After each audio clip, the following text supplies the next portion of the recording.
We will now proceed to our first panel, entitled Trade, a cornerstone of the new East-West Asia connection. To launch this panel, we will now play the recorded keynote speech by Dr. Tan See Leng, Minister in the Prime Minister's Office, Second Minister for Manpower, and Second Minister for Trade and Industry.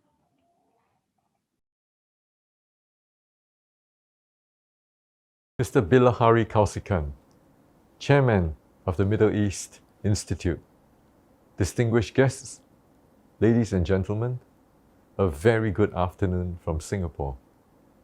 I would like to thank Chairman Bilahari for inviting me to open today's panel, which will be examining the theme, Trade, a cornerstone of the new East-West Asia connection. To better anticipate the future, we may find it useful to consider two questions. The first is on the past and the present, how trade has connected and benefited the Middle East and Asia. And the second question is on the challenges standing in the way of our hope for the future. How have recent developments like the ongoing COVID-19 pandemic and increasing geopolitical complexities disrupted trade flows, and how should countries in the Middle East and Asia respond? The Middle East has long played an important role in international trade. For centuries, it was a crucial link in the historic Silk Route connecting China and Europe. Today, some 10% of global trade flows, amounting to about US $1.8 trillion, depend on the Suez Canal for speed and reliability. Trade flows between Asia and the Middle East have also grown significantly, with Asia as one of the largest trading partners of the Middle East. The growing Asia-Middle East trade not only benefits companies, but also supports good jobs and improves lives in both regions.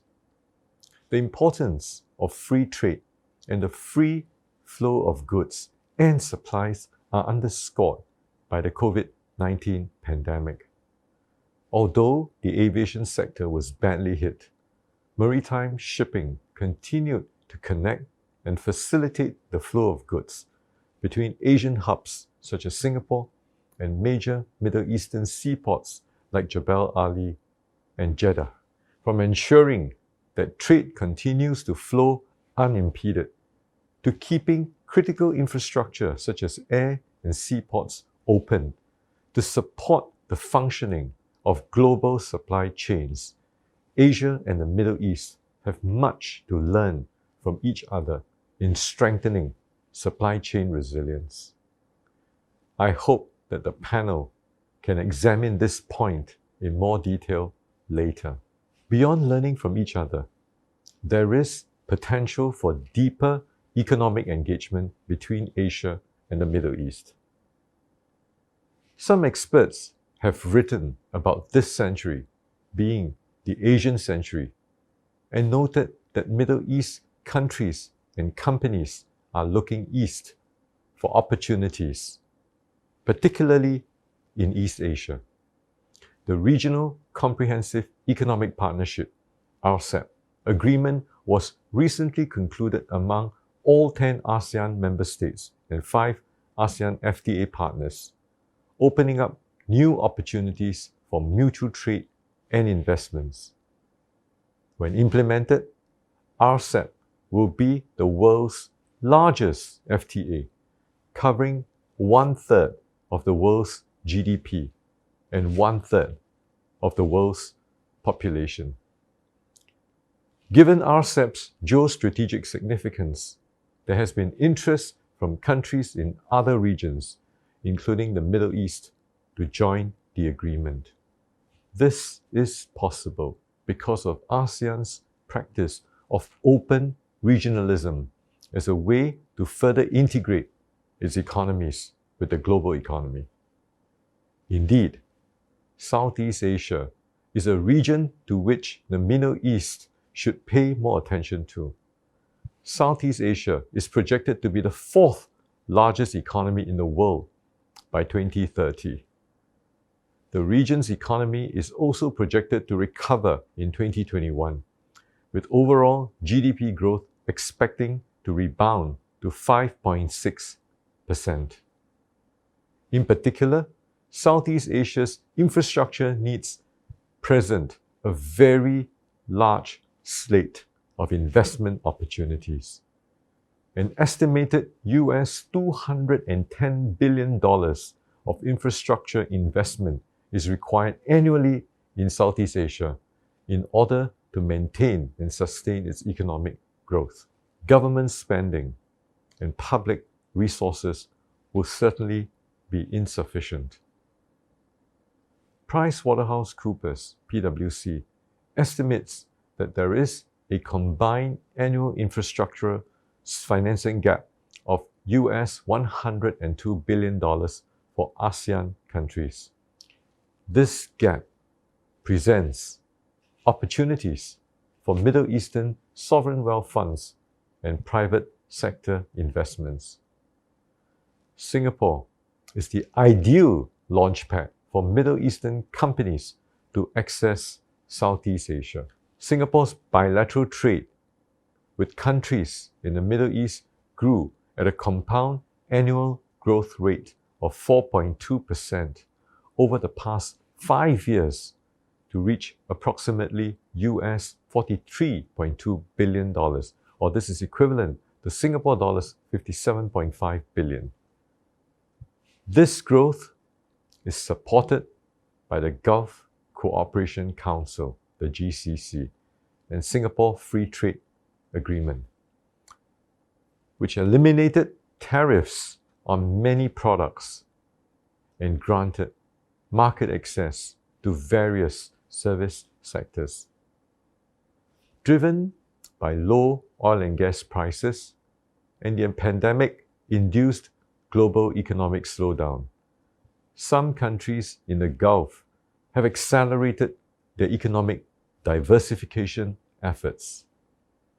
This has thus created opportunities in the region's own service sectors, such as e-commerce, health, and finance, for Asian companies to look towards as well. In particular, the Middle East e-commerce market is booming. E-commerce sales is on track to reach $69.2 billion in 2021. And this is more than 10 times the amount of e-commerce sales from just 4 years ago. This rapid transformation is being accelerated by the COVID-19 pandemic. A survey has found that more than 90% of consumers in the UAE and Saudi Arabia have changed their shopping habits to favor online shopping. Majid Al Fatim Retail, a conglomerate operating shopping malls across the Middle East, saw online orders from its Carrefour grocery business soar by more than 260% from January to June last year. The strong consumer economy in the Middle East provides opportunities that Singaporean companies are already exploring. Take, for example, the food and beverage industry. The F&B markets of Saudi Arabia and the UAE combined are projected to surpass $80 billion at the end of 2020. The disposable incomes of consumers in GCC countries are growing at 2 to 3 times the global average, and they are also becoming increasingly reliant on supermarkets and hypermarkets instead of the small traditional grocery stores for food purchases. Therefore, there is much for Singaporean food companies to gain by connecting with and expanding into the region. Enterprise Singapore facilitates partnerships between local food companies with franchisors and distributors in the Middle East. Currently, there are more than 30 Singapore food companies doing business in the Middle East. I hope that more will follow. Evidently, there is a wealth of potential that can be unlocked through mutual participation in the economic developments of the respective regions. How then can these opportunities be acted upon, given current geopolitical trends? The Middle East probably has more than its fair share of geopolitical complexities. Regional rivalries and conflicts between its countries have existed for a long time. But the region's complexities are further being complicated by increasingly complex US-China relations. Middle East countries have traditionally depended on the United States for defense-related issues. This includes purchases of American military equipment as well as the hosting of US forces. At the same time, these countries are also increasing their economic engagement with China. Algeria, Egypt, Saudi Arabia, and the UAE have all signed comprehensive strategic partnerships with China, deepening their political and economic links. China has also become one of the largest sources of foreign investment in the Middle East, particularly in the GCC countries. As the relationship between the US and China gets more complicated, the Middle East may find itself having to navigate the intensifying competition between the two giants. ASEAN, like the Middle East, is also facing the challenge of growing complexity in its internal and external relations, such as the South China Sea territorial disputes. Some ASEAN countries have experienced armed conflict in the recent past, while in others, insurgencies continue to simmer. Although these challenges are likely to persist, they have not impeded the ASEAN region's tremendous strides in trade and economic growth. Despite the South China Sea disputes, ASEAN member states were collectively China's largest trading partner in the first 3 months of 2020. ASEAN member states are collectively also the 4th largest trading partner of the US, and last year marked the 5th anniversary of the US-ASEAN Strategic Partnership. Therefore, I would venture to say that these are mutual points of learning that can be unlocked for both the ASEAN region and the Middle East as well. As the Middle East continues to look east, the East-West Asia connection would undoubtedly grow stronger. And as the regions grow more interconnected, perhaps something could also be said for the economic flows and connections to become east. I wish the panel a fruitful discussion. Thank you. We extend our warmest thanks to Minister Tan for the insightful sharing. The talking points provided by the Minister will set the stage for our panel, encompassing themes such as critical infrastructure financing, supply chain resilience, e-commerce, and opportunities for food companies, just to name a few. These will serve as food for thought to our speakers. Let us now turn to our first panel on trade. Moderating this panel is Ms. Kathy Lai, the Deputy Chief Executive Officer of Enterprise Singapore.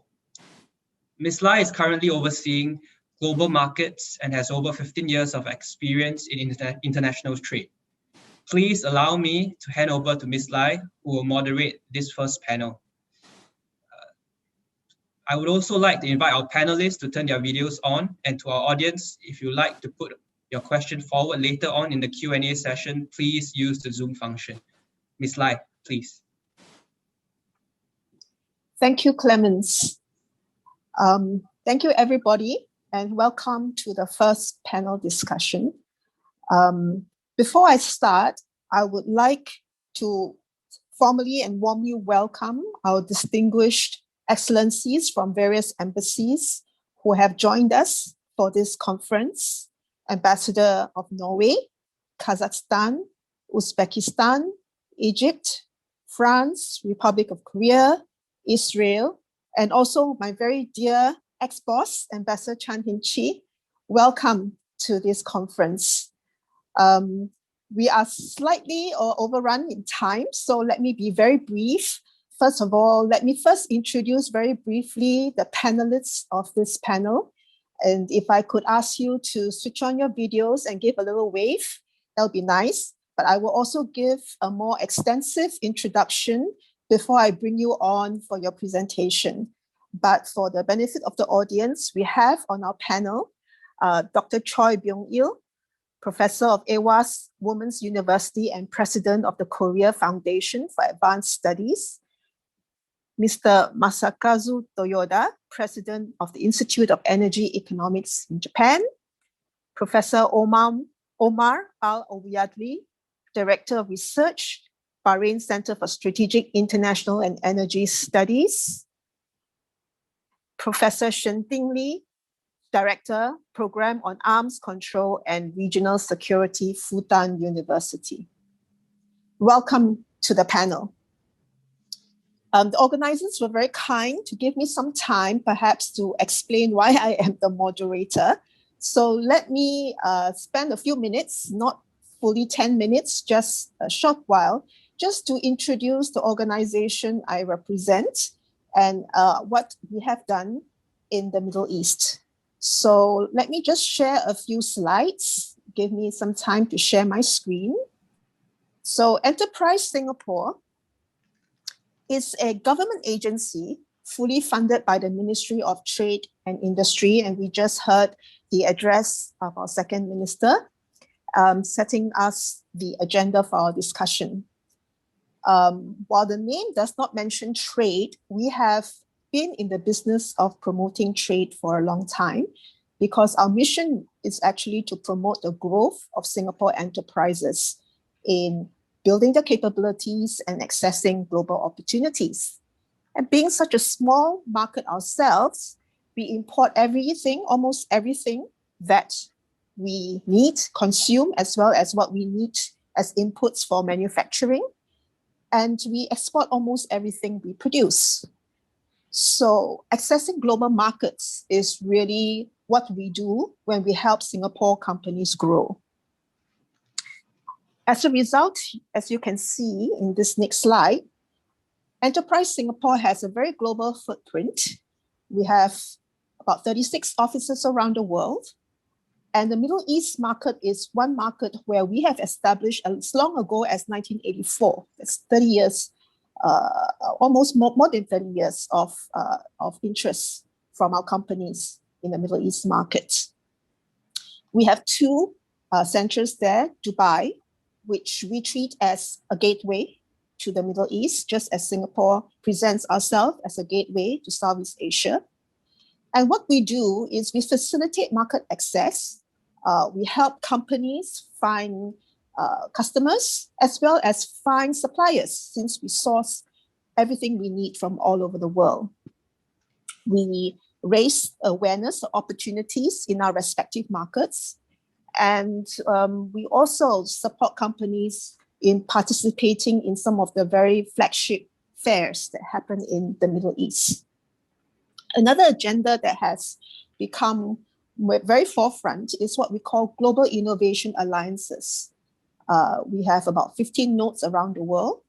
Dubai has a very, very vibrant startup ecosystem, and we are quite active in linking startups from Asia to startups in the Middle East. And in response to senior ministers' idea that we should promote more people-to-people connection, especially the youth, the startup community is dominated by the under 40 years of age, young entrepreneurs who have very, very relevant ideas to tackle the current challenges we face today, such as sustainability and health.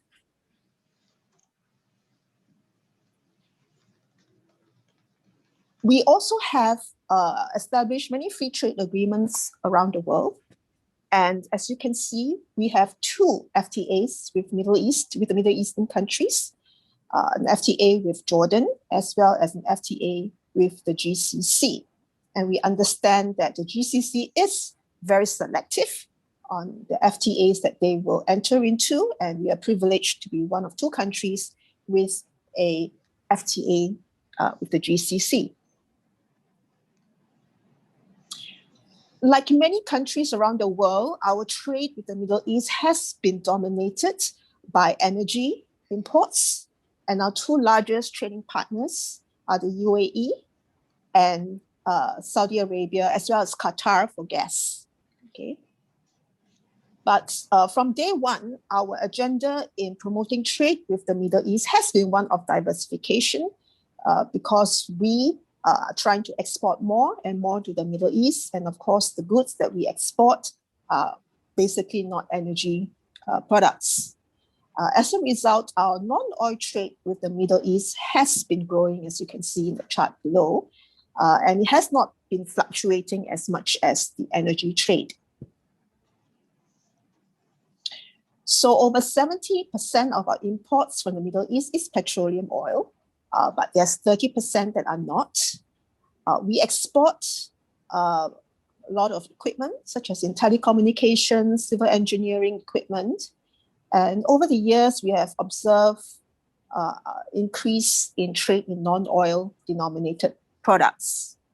And that actually has been growing by as much as 29% per annum in the last 10 years. We have also actively been promoting other sectors partnership. For example, in education, there's a lot of interest in Singapore systems. And so a lot of our education players have been exporting their content. And this example of Global Schools Foundation, they've actually established campuses in the Middle East. In the area of lifestyle, I think we've been quite active in Dubai. In some of the concepts you can see in the malls are from Singapore. And even in e-commerce, we've been seeing many Singapore brands being able to penetrate the Middle East market. In area of digitalization, I think some of the government facilities and services, such as single window trading, have been established by Singapore service providers and ICT companies. Crimson Logic is one example.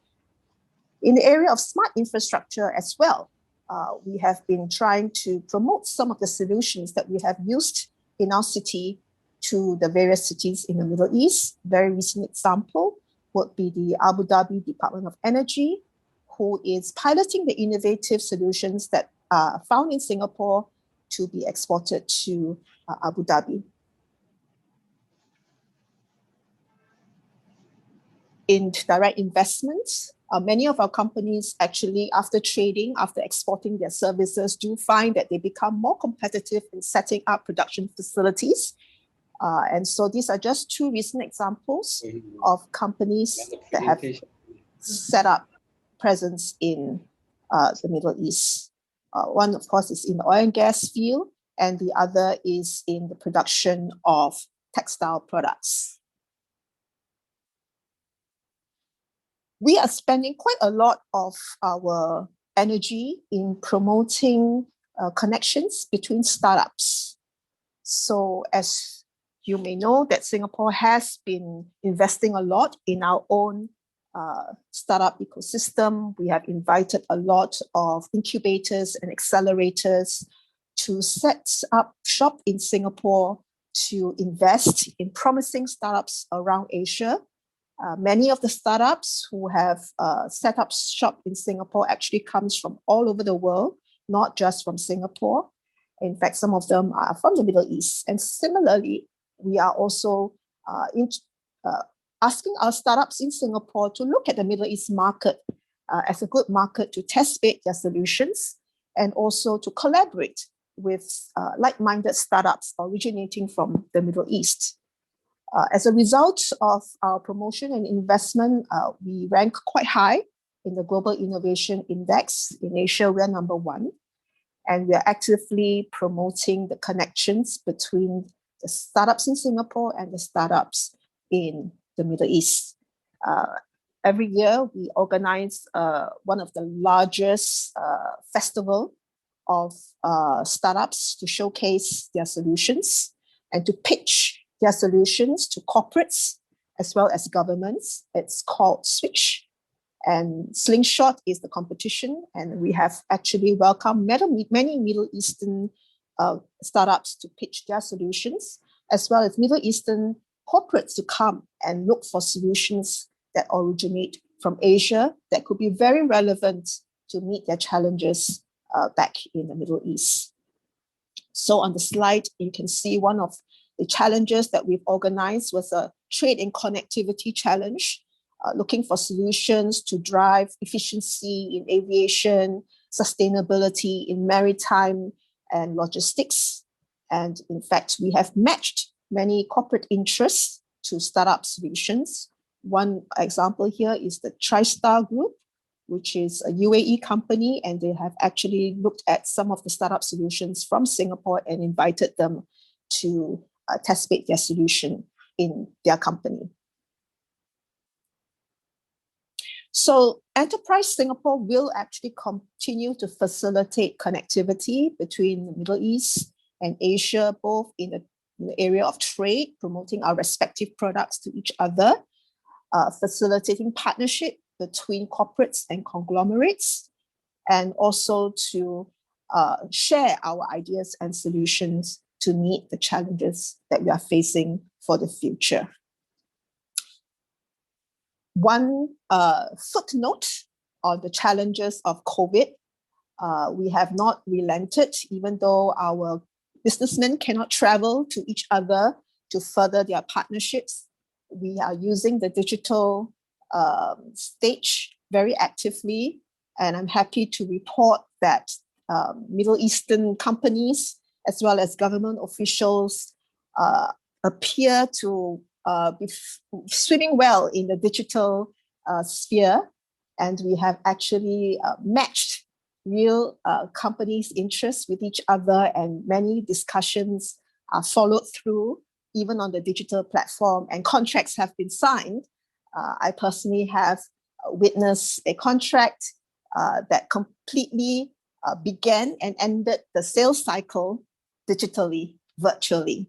And that shows the degree of trust that we have between our respective markets. So our brand names are well respected by each other. So I will stop there and not take up too much of your time and begin to welcome our panelists to our discussion. So may I first invite our first panelist to make his presentation, Dr. Choi Bing Yu. He's professor at AWA Women's University and president of the Korea Foundation for Advanced Studies.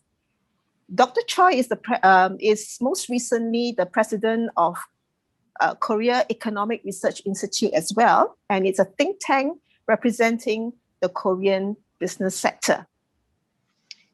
He has served leadership positions at several academic associations, including being the president of the Korean International Economic Association, president of the Korean Association of Trade and Industry Studies, and president of the Korea Association of Negotiation Studies. He was also a member of many advisory councils for the Korean government. So may I invite Dr. Choi to give us his presentation. Thank you, please. Well, thank you very much, Kathy, for your very generous introductions. It's my honor and privilege to be in this significant session. Especially, I'm very much pleased to say hello to my friends, Professor Shending Lee in China. I'd like to use my time to talk about current status of trade between Asia and Middle East, even allowing for various diversity in the region. And also I will outline major challenges and opportunities ahead. Especially I like to draw on Korean experience. So even allowing for various diversity, trade between Asia and Middle East has been largely complementary, as various speakers, including Minister, emphasize Middle East has been primary spot and supplier for oil and natural gas to Asia. In return, Asia exported various consumer products, electronics, automobiles, IT product, machineries, and transport equipment, and so on and so forth. And to me, what has been very interesting in recent decade is a significant rise of trade and service. For instance, two-way active trade in tourism, and also rise of education service, especially many women in Middle East. They are coming to Asia, including Singapore and also Korea for advanced studies due to certain cultural issues in their own regions. And also we've been witnessing significant presence of Asian workers in various industries of Middle East, including constructions and entertainment and hospitality services. At the same time, more significantly, investment between two regions has been interestingly a two-way. Significant sovereign wealth fund from Middle East, they has become a primary source of investment in Asia, and also Asian companies and some state-sponsored institutions, they're looking for Middle East for very interesting infrastructure project and so on and so forth. Well, I think what future hold for relationship between East and Asia is the vision of Middle East, including countries like Saudi Arabia and UAE and many countries, their vision for so-called post-oil economy. They are duly recognizing oil is very much limited amount. So they try to transform modus operandi and modus vivendi of their economic system and lifestyle into something tailor-made to knowledge-based economy and fitting into digital transformations. And also they are keenly aware of negative consequences of climate change. In this regard, the region, they are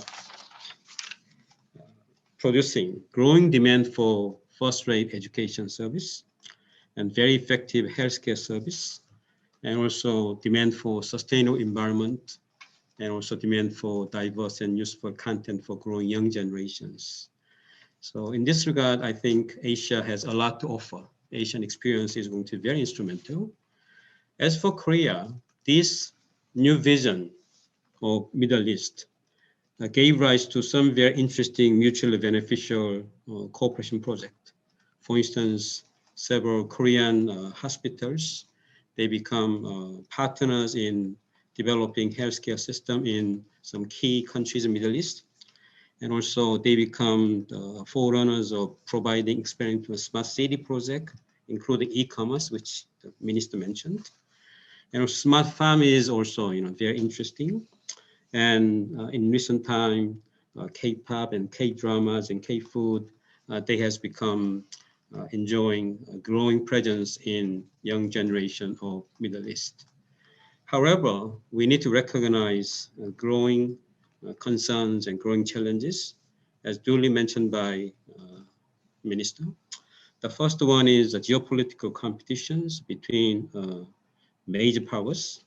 As a result, we are growingly witnessing some linkage I mean, not healthy linkage between security and trade. So trade issues are becoming, the hostage of security issues. I think this is something we need to resolve amicably and in a smart way. And also at the same time, we are witnessing the early sign of some Middle Eastern countries that are turning to very much protectionist. So they are turning into local content rule, and they're raising non-tariff barriers, which is understandable. But I think when you're really considering their relative comparative advantage and strength, I think this is coming at very much expense of better quality and better product from other countries. So in concluding, I'd like to suggest we have something to dream about, something to think about. That is a possibility of linking Middle East regions, including CCC, which is in economic sense more homogenized, with the RCEP, even though the scope and coverage of RCEP is not up to standard of the free trade, but itself is carrying very significant weight. So if we somehow link GCC and RCEP, I think a new dimension is going to be on the horizon. So I'll stop here, and I'm looking for Q&A session. Thank you very much. Thank you, Professor Choi. We will ask you more questions later because that was a few interesting ideas that you have suggested. But before we do that, let's go on to the next panelist, Mr. Masakazu Toyoda. He's the chairman and CEO at the Institute of Energy Economics, Japan since 2010, and has been ranked the top 3 energy and resource policy think tanks for 6 consecutive years in the Global Go-To Think Tank Index reports by the University of Pennsylvania. In addition, as a member of the Strategic Policy Committee of Agency for Natural Resources and Energy of the Ministry of Economy, Trade and Industry of Japan, he contributed towards compiling the 5th Strategic Energy Plan, which was approved by the Cabinet in July of 2018. He lectures about energy study as an adjunct professor at the National Graduate Institute for Policy Studies in Tokyo. Mr. Masakazu Toyoda, please. Well, thank you very much, Ms. Lai, Minister Dr. Tan, and ladies and gentlemen. Good afternoon or good evening, whatever, depending on where you are. As Ms. Lai kindly introduced, CEO and Chairman of Institute of Energy Economics in Japan. I am trying to share my view from energy standpoint, and I'm happy to discuss opportunities and challenges for Indo-Pacific and Middle East. What I am going to discuss is basically 3 things: complementary relationship between Indo-Pacific and Middle East, and secondly, 2 challenges ahead. One is COVID-19, another is climate change. And 3, how we could turn those challenges into opportunities. First, complementarity. I think many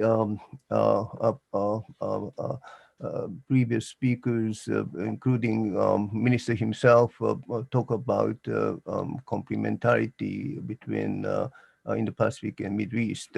If you look at this table, Asia, particularly in the Pacific region, could be a center of growth. GDP growth is high, but it means energy consumption is high. So energy consumption center. On the other hand, the Middle East is the most abundant energy supplier for oil and gas. No doubt about that. If you look at this chart, Asia needs more gas and oil. On the other hand, Middle East is the most abundant supplier of oil and gas. And so here is a very much important complementarity between two regions. One is exporter, another is importer. But this relationship may change because of two challenges ahead. One is COVID-19, secondly, climate change. If you look at the COVID-19, the impact of that, clearly last year we saw negative growth in terms of GDP. Hopefully this year we would see positive growth. According to IMF, we would see 5.5% growth world GDP. And if you look at the right-hand side, the GDP level, even with high speed growth, it's a question mark of whether we could surpass the GDP level of 2019. Hopefully, we could go beyond that unless we have a second outbreak of COVID-19. Because of COVID-19, the problem, we saw price decline because supply-demand situation, oversupply situation emerged, and oil price declined, and LNG price with some time lag declined, and because of this, Middle East is facing clearly a huge challenge because of COVID-19. And another challenge is climate change. Many countries started to aim at carbon neutrality by 2050 or 2060. Major economies in the Indo-Pacific region, US, Canada, Japan, Korea, and in addition to that, now in addition to EU, China started aiming at carbon neutrality by 2060, and then almost 70% of world GDP can be covered, and 61% of GHG emitted in the world are covered, and more than 120 countries and regions declare to aim at net zero carbon neutrality. And then the question is whether or not we could turn these challenges into opportunities. Well, COVID-19, the best thing to do is helping each other. We could learn from the best practices, but in addition to that, now vaccine is quite important. We need to share vaccine to prevent the spread of COVID-19. So hopefully COVID-19 problem is short term, but climate change is long term. What shall we do? Probably three things of what we can do. Climate change, first, the important thing which I would like to emphasize today is decarbonization of oil and gas. Yes, in order to cope with climate change, many countries try to introduce renewable energy, and in some countries, nuclear energy can be introduced, but that is not perfect, that is not sufficient, and the important thing is decarbonization of oil and gas. And zero carbon hydrogen and ammonia can be produced from fossil fuel, oil and gas with CCS. And in addition to that, for energy intensive industry, we need to promote carbon recycling, CO2 absorbing concrete, synthetic methane, synthetic petrochemical materials, etc., etc. So with respect to climate change, we can work together export to exporting region Middle East and importing region Asia, Indo-Pacific region could work together in terms of R&D. And in addition to that, we could create a market for hydrogen and ammonia, and then the cost will come down. And secondly, energy security. Yes, it takes quite a lot of time for us to decarbonize the whole energy system. And so in terms of the transitional period, we need still oil stockpiling and gas stockpiling to prevent a disruption. And I would say joint oil stockpiling, joint gas stockpiling, as a region, Asian region wide, jointly, not only among ASEAN and India, but also with Middle East and Japan or Korea and China. The reason is quite simple. Here, if you look at the level of oil stockpiling, most developed economies have more than 200 days stockpiling, but India, Thailand, Philippines, we have only 10 days or 40 days at most. And so this would show fragility. But if we have a region-wide stockpiling, it's good for not only for Southeast Asia region, but for Japan, Korea, and China, because our supply chain extended to these regions. And in addition to that, the Middle East has an interest because this oil stockpiling could be some sort of effect which would soften the fluctuation of oil supply and demand, and clearly which means fluctuation of oil price. And so three regions, Southeast Asia region and Middle East and Northern Asia, we could have a joint oil stockpiling. And lastly, diversification of economies. I think Minister Tan elaborated the discussion, but I just would like to highlight the three issues: connectivity, regional framework for trade and investment, and diversification of economies. I think connectivity, regional framework obvious, and diversification economy. I think many people already talked about it, but I would like to emphasize peace invites investment. And so how we could stabilize the Middle East region is quite important. If you look at this table, Middle East is still heavily dependent on energy export.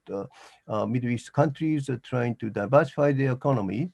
And in order to diversify economies, not only free trade agreement, but also invitation of foreign direct investment is quite important. And India, ASEAN in particular, they are very successful in inviting foreign investment.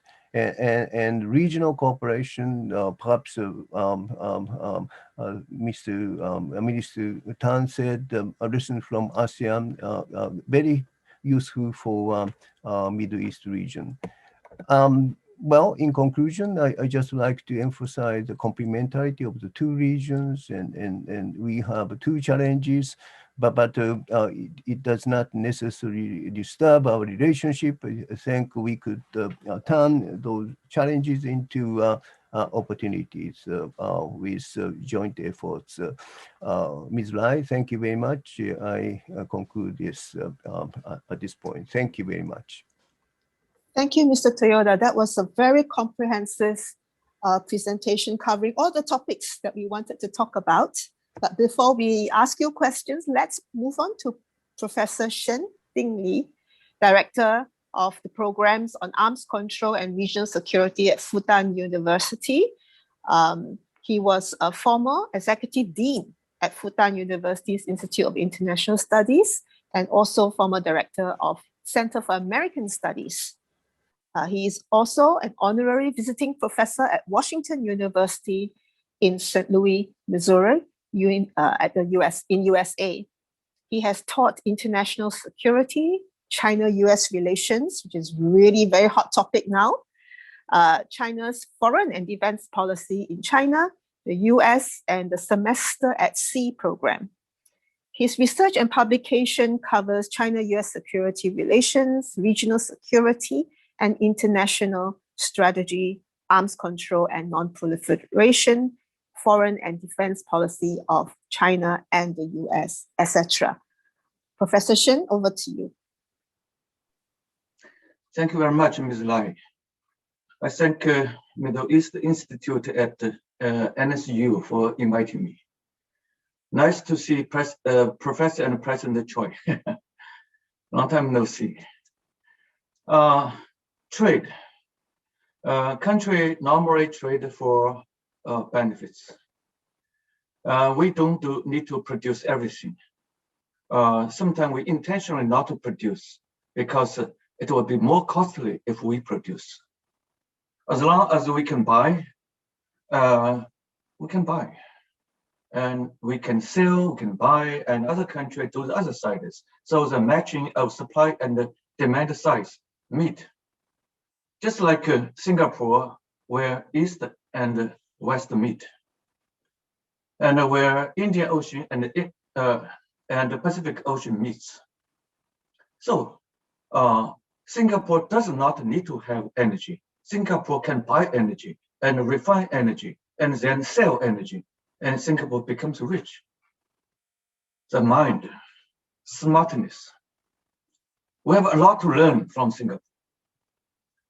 And I will talk about now with China's rapid rising.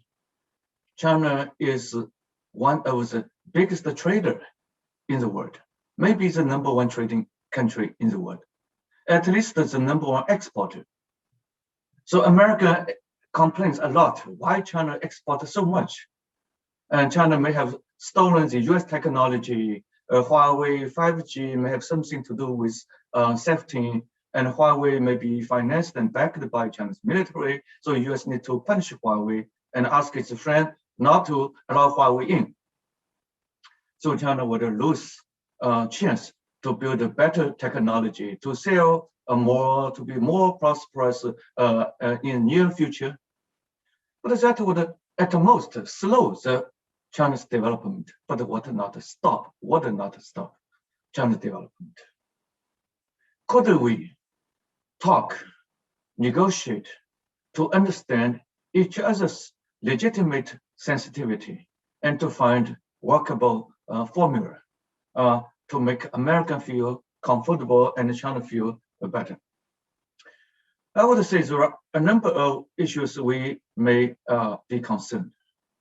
Sea lane of communication, pirates by non-state actor and state actor, and China's land reclamation in South China Sea, and global warming, pandemic, etc. These are the key issues that trouble everybody these days. First, the sea lane. Trump has expanded Obama's Indo-Pacific idea. So now Australia, India, and Japan joined. China feels concerned. Why you would do this? Is this Asians mini NATO or ATO? I would say take it easy. They have two missions. One is to broaden democracy. So what? They will not deploy armed force into China. Second, China worried they may choke those critical streets like Maluka streets. At a time of contingency, China's dependence on Middle East energy would be in danger. So we would think about sending our Iran originated oil to Pakistan through Pakistan seaport to ship them to Xinjiang, or send them to Thailand and building a pipeline and pump them from Thailand to China. In my view, this makes no sense. If China and US would wage a war, US can bomb all this pipeline. China has no security. Fundamentally, China needs to manage a good relationship. Therefore, China would be free of such a security concern. And the US view, it's a buildup of Kuwait is due to China's land reclamation in South China Sea. So it's China's assertiveness that has forced the US to do Asian-Pacific rebalancing, pivot to Asia and Indo-Pacific strategy. So it's China that has pushed the US to do this. So US is on the defense and China is pushing. But in China's view, US is coercive, sending weapons to Taiwan and expanding Taiwan's international space, and also policing South China Sea in the name of freedom of navigation, and this makes China feel oppressed. Is there a way we can look at it differently? I see the US and Indian Navy protect the Chinese merchant ships when we were harassed by pirates in the Gulf of Eden. And if they can build a four nations navy together to make the sea lane of communication in Indo-Pacific free of these pirates, we should thank them and we should join them. And we should persuade them that China's dispute in the region, South China Sea, is not intended to disrupt the sea lane of communication in its critical area.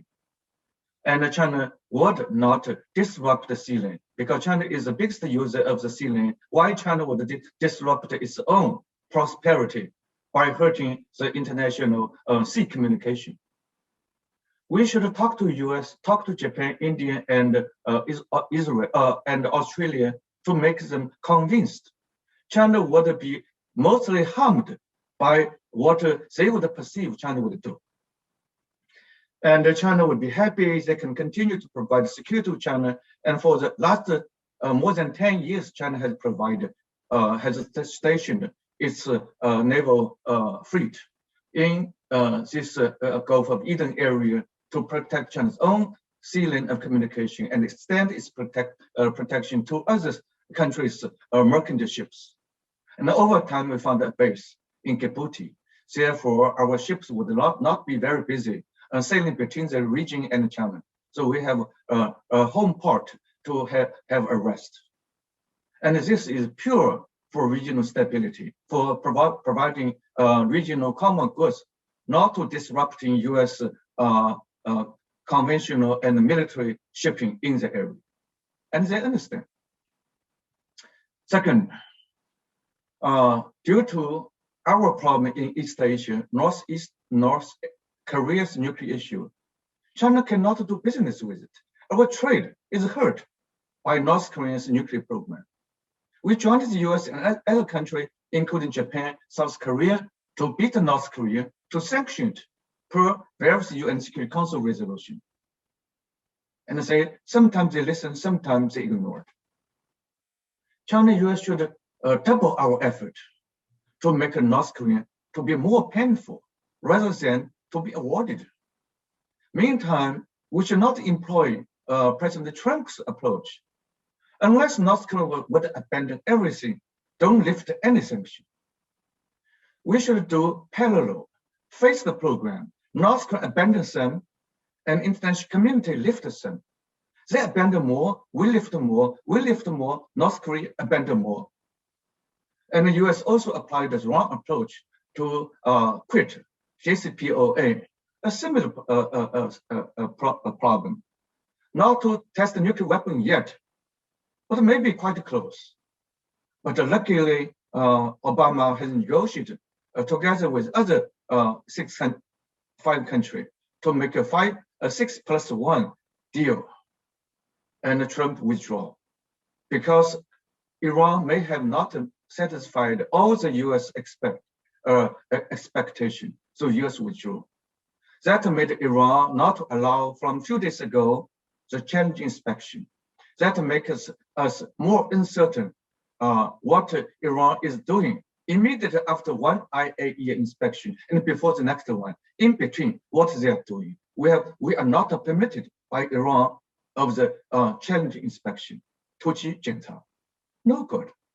Biden wants to return, and the two countries are negotiating. I hope they would be pragmatic. U.S. should not add more condition for its return, and Iran should welcome U.S. return and is ready for an improved edition of negotiation. And over time, Iran would be lifted. We have more assurance because it provides more transparency. So China can buy more oil from Iran, and we can sell our civilian products to Iran. We need to do trade, and they need to do trade. But we share the U.S. concern. We don't want them to build a nuclear weapon. So in Middle East, Asia has a problem.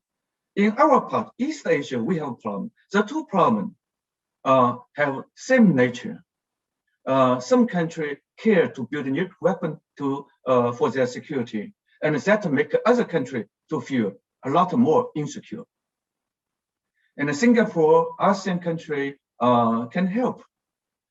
Various countries in the Six Party Talks Council, North Korea, China, US, Japan, South Korea, and Russia can help. And P5 plus Germany can help on the issue of Iran. This would help promote a more secure trade environment to make everyone in the region and in the globe feel better. As a rising country, China has great responsibility. And the US, as a number one, is a superpower, US should re-engage the region. Rather than Trump either say fury and fire, and then meet with Kim Jong-un 3 times, but still no progress because he demanded too much. Let's take a pragmatic approach, resolving the challenges step by step, not overnight and immediately. Either no progress or total progress. And global climate change. And in Indo-Pacific, lots of countries are little countries, they're coastal countries that can be threatened 100 years later. Maldives and Sri Lanka would be deeply threatened. Probably Japan would be threatened as well. And when a country is no longer existing, what we can do for trade, for people-to-people exchange? No way. So time, US returning to Paris Accord, and all countries, China has recently made a good statement. By 2030, we should reach the peak of carbon emission, and by 2060, carbon neutrality. So China is working hard to reduce its reliance on oil. That probably was a promise for us to do less trade in traditional energy, carbon-based energy with Middle East. So when the Middle East has nothing to export, they need to find an innovative way to build up their future economy. And all Asian countries, the East and Korea and China, Japan, and the West end, including those in the Gulf and in the West Asia. We used to have great ancient civilization. Now we need to catch up to rejuvenate our civilization, to modernize, and to find a creative way to partner for peace. We are deeply troubled by pirates, by nuclear proliferation, by flooding. And now Biden is bringing the US back. And despite many controversy, many would have with China, especially South China Sea. China will make a South China Sea Code of Conduct, COC instead of DOC, Declaration of Conduct. Declaration say, don't fight. COC says, it's illegal to fight. to fight is legal for every country if they think this is their territory. Now, no matter it's your territory or not, they will promise from this year, no war. Having war is illegal. That is great collaboration between China and all ASEAN 10 countries, 11 countries making peace for Southeast Asian region. And two, Korea, Japan, Mongolia, China, and the Far East part of Russia working together to make our Northeast Asia secure. If two parts of East Asia secure and unite, we have a greater chance to have Asian-wide integration. So eventually, Asian dollar, Asian Union, Asian Schengen treaty would emerge in the next 30, 40 years. Thank you very much, Singapore. Thank you, Professor Shen. You have a very provocative suggestions. We will discuss them later. But last but not least, we have Dr. Omar Al Obiyatli, who will also be giving us his remarks. He's Director of Studies and Research and Director of Economics and Energy Studies at the Bahrain Center for Strategic International and Energy Studies. He has previously worked as an assistant professor of economics at George Mason University, USA, as well as being a member of Virginia's Governor Bob McDonnell's Joint Advisory Board of Economists. Dr. Al Obiyatli received his BA in economics from the University of Cambridge and his MA and PhD in economics from the University of Chicago. Dr. Al Obiyatli's research has been published in several international peer-reviewed journals and has been featured by media outlets, including The Economist magazine. Dr. Omar Al Obiyatli, over to you. Thank you very much, Ms. Kathy Lai, and thank you to Clemens and the rest of the MEI team for the invitation to participate today. Thanks to my fellow panelists and to the guests for attending. I will look at trade in a broader sense to include trade in humans, and I don't mean trafficking or slavery. I mean the movement of humans, of talent across political boundaries. When classical, so there's been several references to the benefits of free trade, and when we talk about free trade in economics, we will often cite classical economists such as Adam Smith and David Ricardo. When classical economists looked at trade, they focused on trading goods because at that time, the late 18th century, in the times of the US, the American Revolution, and the 19th century, when David Ricardo was active, we're talking about the tariffs on food in the UK. The tariffs were the flavor of the month because after the end of serfdom, people were free to move anywhere in the world, more or less. If I wanted to migrate from France to the US, I could generally speaking do that. If I wanted to move from Russia to Germany, from Germany to Argentina, there was no passport control, there was no system to stop me from moving. And so that's why economists didn't really focus on that. They were focusing on the barriers which were on trading goods. It's only after World War I that the modern system of border controls really emerged, and it's stayed with us today, and it's become acute at present due to COVID-19. However, in general, the same principles that apply to goods and services, which economists like Adam Smith and David Ricardo used, also apply to people. Goods, capital, services, and people should all move to where they're most productive. Now, historically and today, migration has been one of the most reliable and effective ways of lifting living standards, of combating inequality and eliminating poverty. And this is true with both internal and international migration. We had Professor Zhending Li from China just talking now. The improvement in living standards in China, which has been driven to a large extent by internal migration, has been one of the greatest anti-poverty success stories in the history of the world.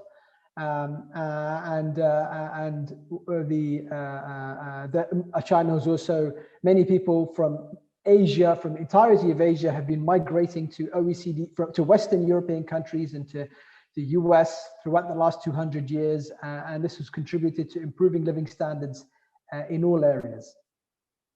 Now, focusing on the case of Singapore, who are our hosts today, our virtual hosts, the GCC and Singapore are similar in that they both have a large presence of migrant workers.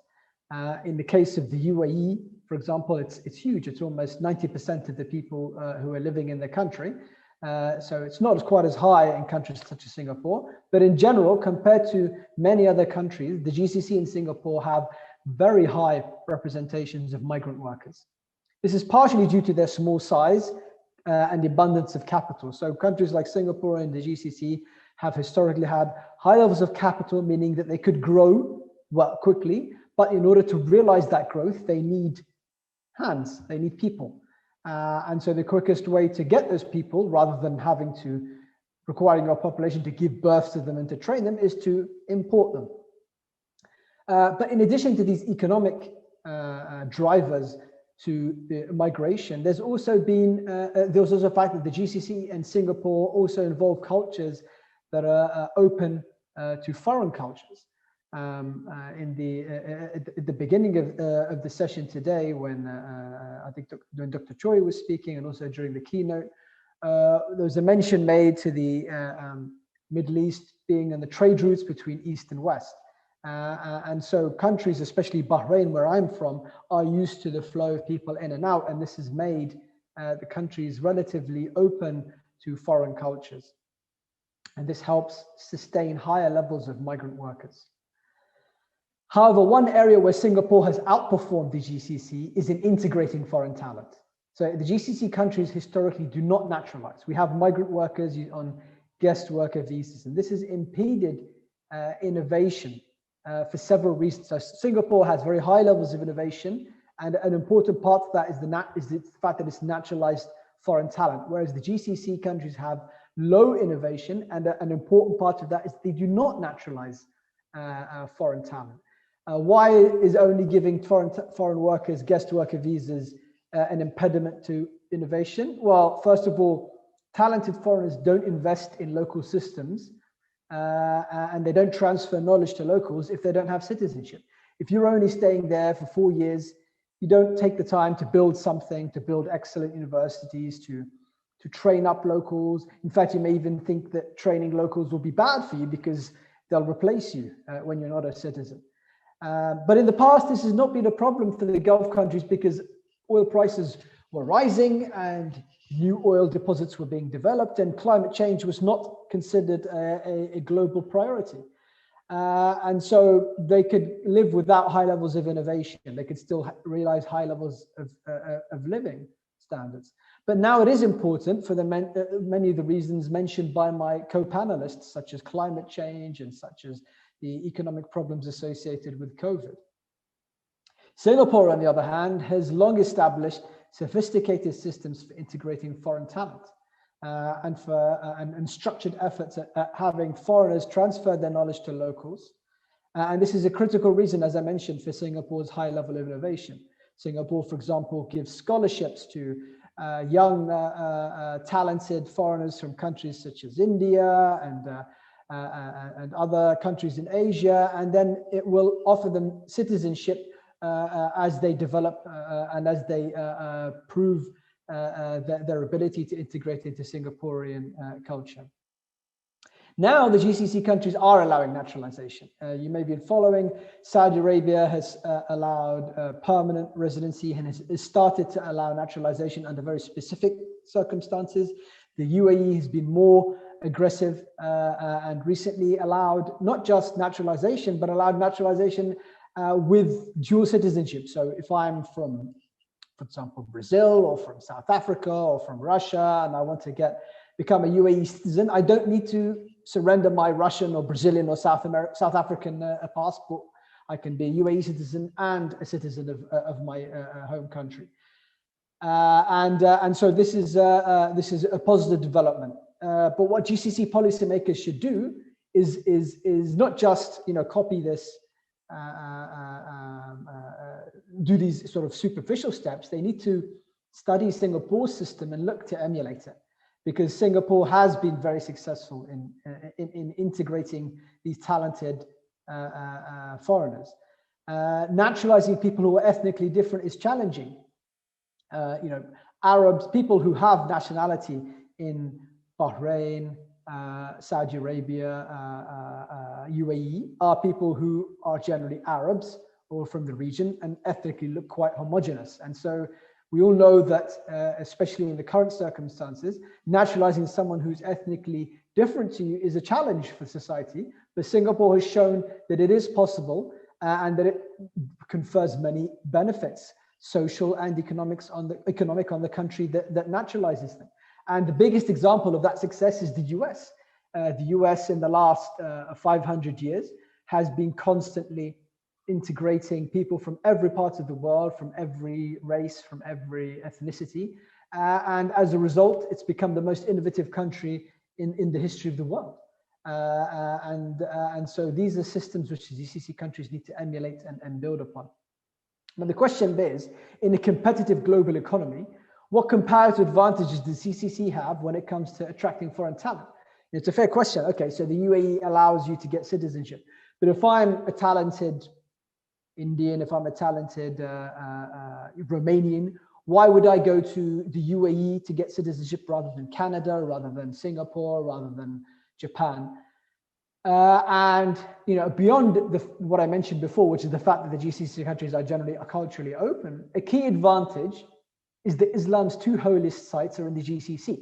The GCC is much more integrated than ASEAN. You have a single market. It's like the European Union. So if you live in one GCC country and you have citizenship in one GCC country, you can own property, work, live, study, everything in every other GCC country.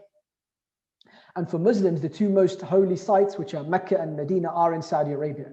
So if you become a GCC citizen, you have access to these two sites in a way that Muslims who live outside the GCC can only dream of. That's the reality. Most Muslims in the world will never have the opportunity to perform the Hajj pilgrimage. They will never have the opportunity to perform the lesser pilgrimage, whereas people in the GCC who live in the GCC and who are citizens of the GCC are free to conduct the lesser pilgrimage almost 24 hours a day, 365 days a year. And do not underestimate how valuable this is for the quality of life for a Muslim. And there are over 1 billion Muslims in the world. And while many have historically pursued opportunities in the OECD countries, including permanent residency and thereafter citizenships, they're now seeing those doors close. OECD countries in the last 10 years, especially after the global financial crisis, have started to close their borders even before COVID. There's been a populist backlash against globalization in the last 15 years, and that's reflected in the performance of political performance of populist parties and various other pressures. And now with COVID, it's even worse. And what we're seeing is societies that are exhibiting acute animus towards Muslims and Arabs. It's become even open racism and xenophobia directed at Muslims and Arabs. Therefore, Muslims should be more attracted than ever by the opportunity to settle in the GCC and contribute to long-term innovation. And I return to the key point, which is that Singapore has shown how you can do this. The US has shown how you can do this. And the GCC countries should look to emulate these successful experiments. Thank you. Great. Thank you, Professor Omar, for introducing the topic of mobility of talent. I think that's key for solving problems, is if your talent can actually be mobile and able to share their solutions with many countries. We've come to the section now for Q&A, and I would like to share that Ambassador An has asked a couple of questions, which seems to have disappeared from my Q&A panel. But basically, he did ask about diversification away from fossil fuels. Yes, and it is addressed to Professor Choi. If demand for oil decreases drastically because of sustainability concerns, how will this what is the change to Middle East and Asia trading relationship? What will be the elements to make Middle East still relevant to Asia? Okay, so maybe on this topic, we can ask Professor Choi to address. A second question is to Professor Shen, and that is with regard to the North Korean nuclear issue. 6 parties and North Korea actually tried parallel approach in the 90s and 2000s, but it failed. So do you think another parallel approach would be different this time? Maybe I stop there and seek the comments from Professor Choi and then from Professor Shen. Okay, thank you, Ambassador An. I saw your question in writing. Well, first of all, regarding your questions, what if oil from Middle East drastically decrease because all these countries scramble for, the adjustment with climate change? But personally, I don't think demand for oil will suddenly disappear all of a sudden, because process will be very long and drawn out as we try to combat with climate change, because a lot of leading country, they set very long-term time horizon in the past. But just assume, as you mentioned, what if all of a sudden demand for oil is going to be reduced drastically? Then still, Middle East, they're going to provide very important, interesting destination for consumer market and post-oil economy. As I mentioned during my talk, already they set the vision, like, the Saudi Arabia's Vision 2030, and many other countries, they are working in a similar vein.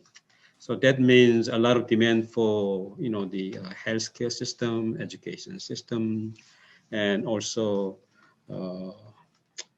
e-commerce and smart farms, and very clean and neat and effective infrastructure to navigate through digital transformations, all things, because the region already accumulated tons and tons of wealth, and so that is going to attract all of interesting product and services from Korea, Japan, and Singapore, and China in the regions.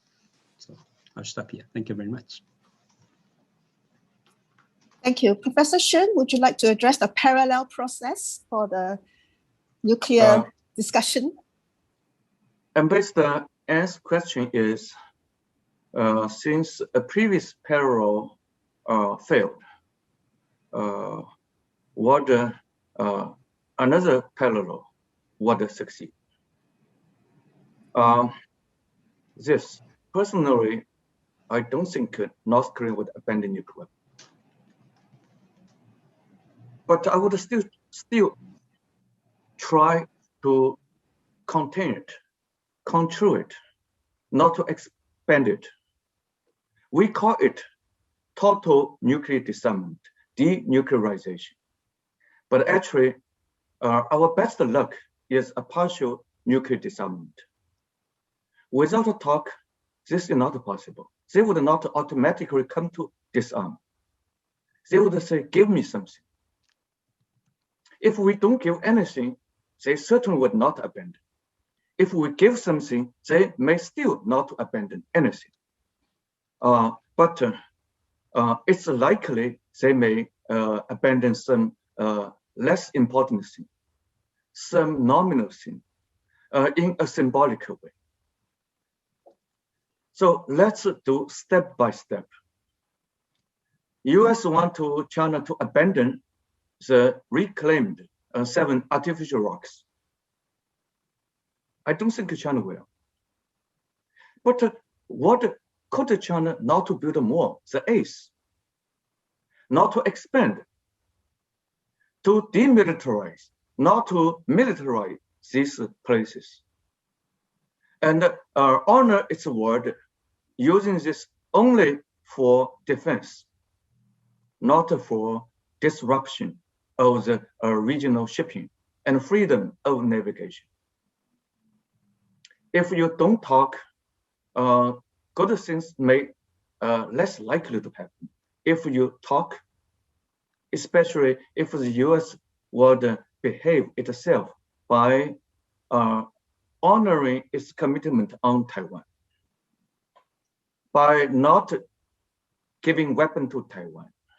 US has recognized Beijing as the sole legitimate representative of all Chinese, including Chinese in Taiwan. So US need to behave. And China has been patient for over 40 years on this. So time for various stakeholders to have a talk to understand each other's concern and also to restrain. US restrain and China restrain on the issues of North Korea restrain by not to test again long-range missile, building more nuclear weapon and open up more facility for weapon-grade fissile material. They all can do. And if we talk, they may do less. We call it total denuclearization, but actually it will be a long process. North Korea consider it a normal nuclear weapon state like US. And then Barack Obama made it clear in his lifetime, US is not going to do global zero. So he used global zero to get his Nobel Peace Prize. So let's be realistic. To minimize the harm, to mitigate the trouble, let's be patient and extend our hands. In our best hope, doing our best, and expecting the worst. Thank you. Thank you, Prof. Sen. I have another question, actually two questions to Professor Toyoda. The first one, I think you tried to answer by typing, but I think I'd love for you to share your answer with all the audiences. It's about the idea of stockpiling. Besides energy, I think people have food security of top concerns in their mind, and maybe even in the area of vaccines. What is your comments on how we can implement stockpiling idea? The second question is really about the decarbonization of our energy mix. And the biggest question is, of course, how price competitive are the emerging technologies going to be? Is blue hydrogen price competitive? Can ammonia be competitive? And if not, how is this going to make a difference? How far away is this decarbonization of our energy going to be realized? Thank you very much for the questions. I think talking about stockpiling of food, in Japan, we stockpile rice in particular and some grains. And so I think it is possible. Clearly, stockpiled rice may not be fresh, but it's good for us to eat. But I think the question is whether or not we have such a demand.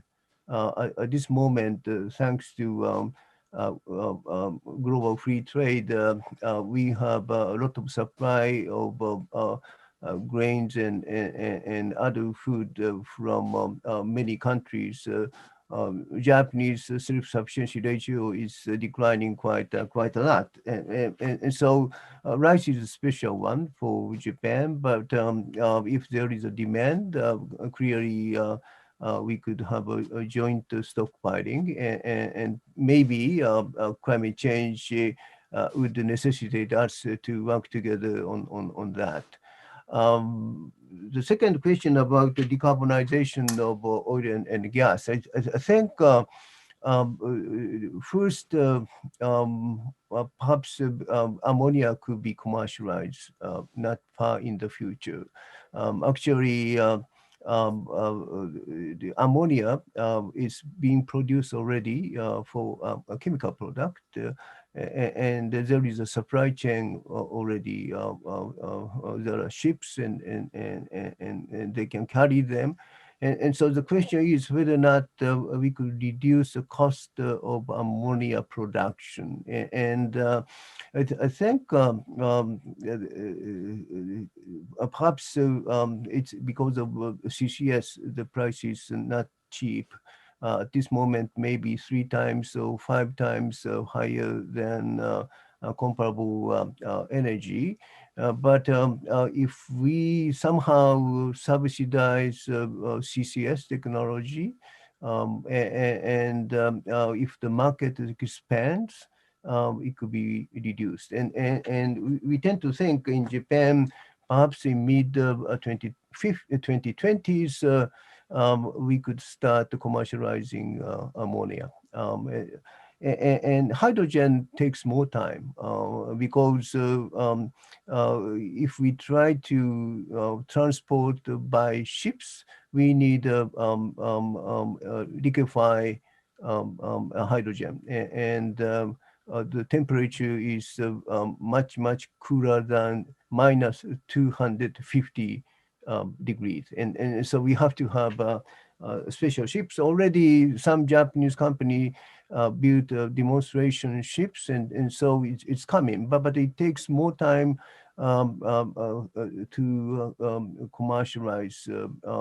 And perhaps we tend to think early 2030s we could commercialize hydrogen, and I think the reason why we need to do that, renewable energy is not perfect, and nuclear is not perfect, and why not decarbonizing fossil fuel? And the cost matters, and if we can do that, perhaps sooner or later we could do that. And clearly, many European people would like to produce hydrogen from renewable energy. That's also possible with electrolysis. And for Asian countries, the cheaper the better. We don't care color, blue hydrogen, green hydrogen. The question is whether or not we could reduce the cost for commercialization. Thank you very much. Thank you, Mr. Toyoda. We are nearing the end of the session, but it's so rare to get all of you together on the same panel. I shall exercise prerogative to stretch our timing a little bit by asking one final question, but I would like to invite all of you to comment on this, and it's in the area of bifurcation, US-China tension that has permeated to many, many areas, in technology, in innovation, in mobility of talent, as Professor Omar had mentioned. So maybe I'll invite Professor Omar to comment first. And basically, you know, the whole idea of complementarity of markets, free trade is the most efficient way of economic growth, but this is now being jeopardized by a decoupling of the two largest economies, for them to stop being complementary to each other, stop sharing ideas, stop sharing solutions, and in fact, even stopping scientists from being mobile enough to collaborate with each other. What impact does this have on all of us who have enjoyed the best of both worlds, as we can say, but now we may have the imminent future of having to choose both the strength and the weaknesses of one system and not be involved in another system, which is not optimal. So what advice do panelists have for us how to navigate this possibility? Perhaps Biden may change that, but perhaps not. Maybe I invite Professor Omar to comment, and after that, each of the panelists to also comment on any advice, how we can navigate this new system. Professor Omar? Thank you. So first of all, I would say that historically, I mentioned the classical economists and philosophers were very firm in drawing a relationship between trade and peace. And the economic cooperation is very much a way of bringing about peace. And for many reasons, most obvious of which is that it creates a shared interest in the avoidance of war, and also because when you trade with people, you naturally, it's a good thing, it's a good way of interacting with someone. So it's much harder to fight someone or whom you have a good, constructive relationship with. So in the long run, it's in the interest of everybody, not just economic interests, but the social interests and psychological interests, that the world goes back to free trade and economic cooperation. How can we, what can we do to repair the fractured relationship between all sides at the moment?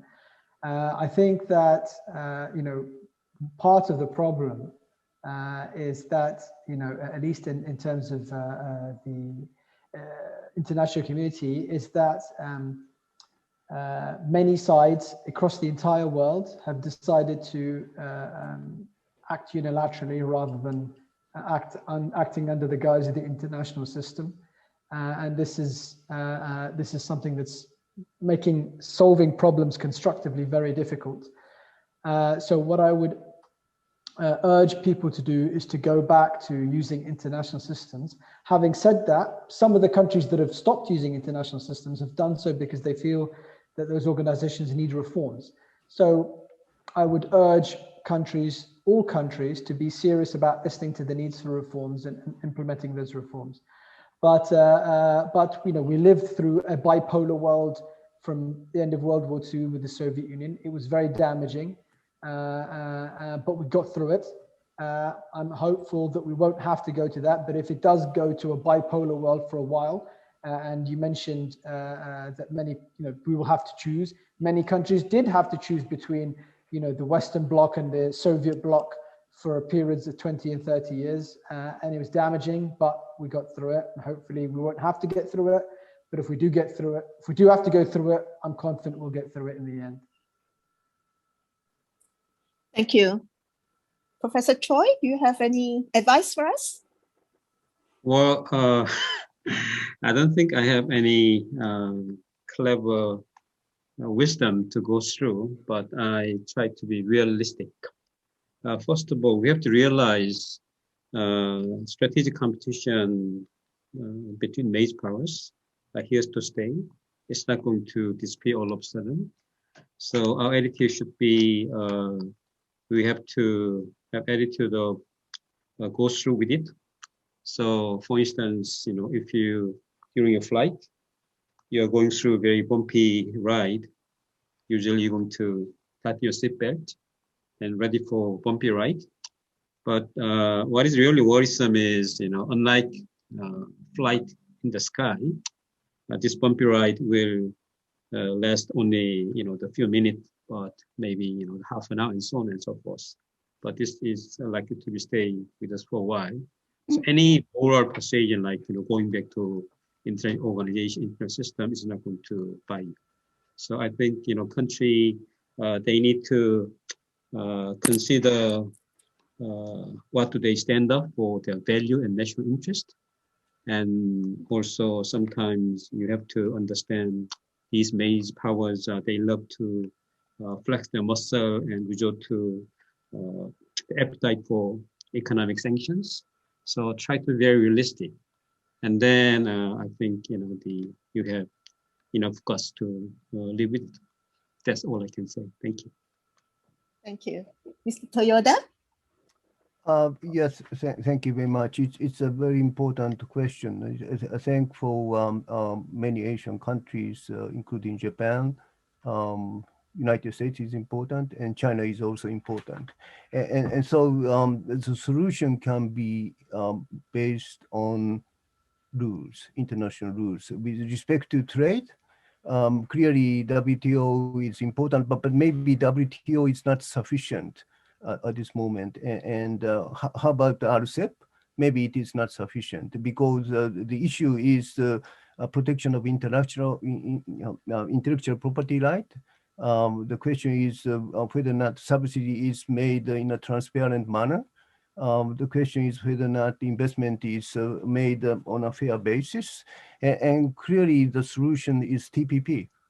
TPP dealt with those three important issues, and so why not we invite Singapore as a leader, invite China and the United States into TPP. And so, well, clearly, if we could improve a WTO system, that is good, but it takes time.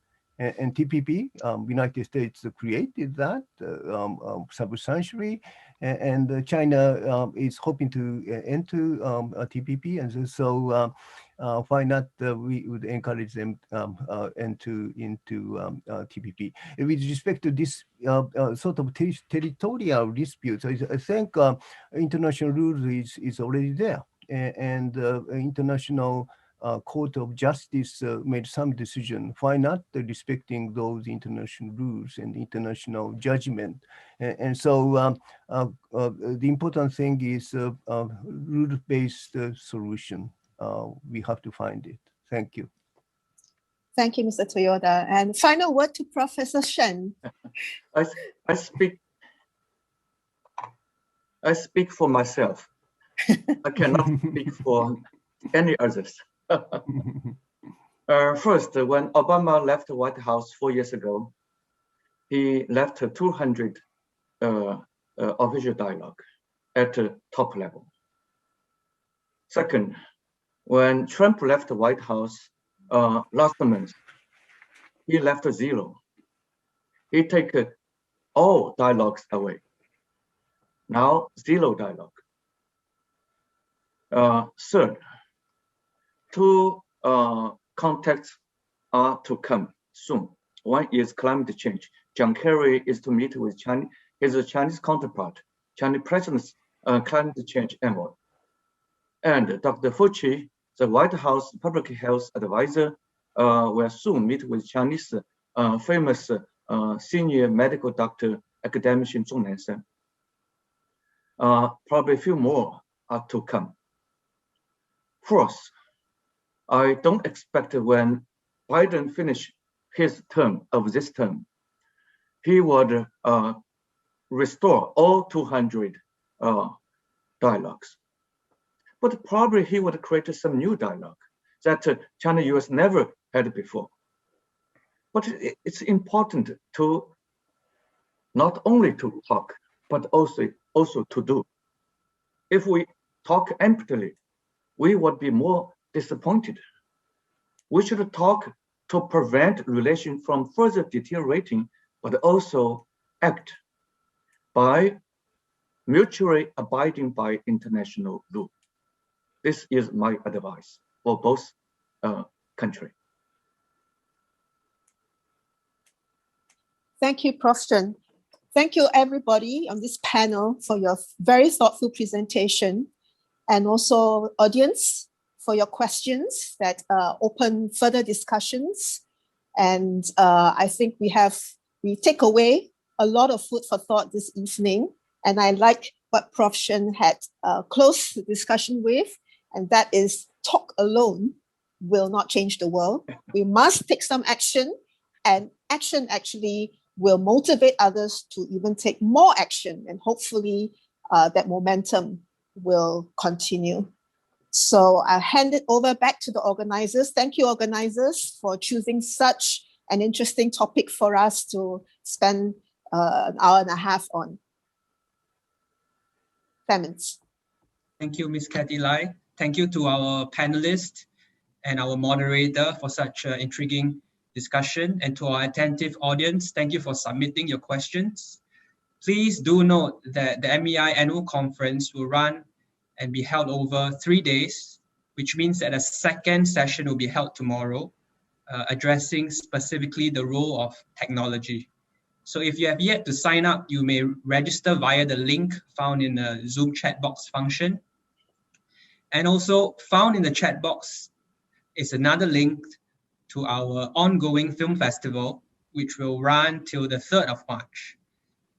There will be an exciting lineup of 6 films showcased via an online platform named the Shaw Kino Lounge. The festival's program includes exclusive Q&A sessions with the directors of these films.